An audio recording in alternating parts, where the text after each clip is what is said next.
দাদা একটু চলো তো। কোথায়? এই স্টুডিওতে যাব। কেন? এই কলেজ থেকে বারবার ফোন করছে, পাসপোর্ট সাইজ ছবি লাগবে।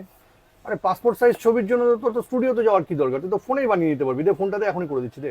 দেখ, এই জন্য তুই তোর ফোনে গুগলটা ওপেন করে নে। এখানে সার্চ বারে গিয়ে লেখ কাট আউট প্রো। এখানে ক্লিক কর।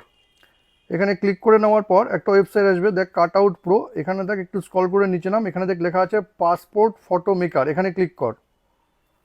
এখানে ক্লিক করে নেওয়ার পর একটা ইন্টারফেস খুলবে, দেখ এরকম একটা ইন্টারফেস খুললো। খুলে নেওয়ার পর আপলোড ইমেজ, এখানে ক্লিক কর। ফটো লাইব্রেরিতে গিয়ে তোর একটা ইমেজ এখানে আপলোড করে দিতে হবে। তোর একটা ইমেজ আমি আপলোড করে দিচ্ছি, দেখ এই ইমেজটা তোর আমি আপলোড করে দিলাম।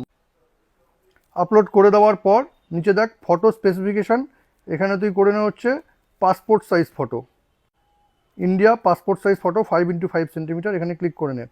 এখানে ক্লিক করে নেওয়ার পর দেখ এখানে যে ক্লিক করিস সেখানে কিন্তু তুই ব্যাকগ্রাউন্ডটা চেঞ্জ করে নিতে পারবি। আমি এই ব্যাকগ্রাউন্ড করে দিলাম। তুই যদি চাস তোর জামা কাপড় চেঞ্জ করতে হবে তাহলে কিন্তু এখানে ক্লিক করতে হবে। এখানে ক্লিক করে দেখ এখানে অনেকগুলো অপশন আছে, আমি এই শার্টটা দিয়ে দিচ্ছি। দেখ তোর কিন্তু শার্টও চেঞ্জ হয়ে গেল। এইভাবে কিন্তু তুই যে কোনো শার্ট এখান থেকে নিতে পারবি। এবার ডান করে দে। ডান করে নেওয়ার পর ডাউনলোড এইচডি এখানে ক্লিক করলে কিন্তু ডাউনলোড হয়ে যায়। ডাউনলোড করে নিয়ে তোর যেখানে দরকার, তোর কলেজে দরকার, তুই কলেজে পাঠিয়ে দে। বাহ, এটাতে আমার অনেক টাইম সেভ হলো। তোর টাইম তো সেভ হলোই, আর আপনারাও যারা আমার ভিডিও দেখছেন তাদের টাইমও কিন্তু অনেক আমি সেভ করে দিতে পারবো। শুধু সাবজেক্ট সম্রাটকে একবার ফলো করে নিন। Thank you.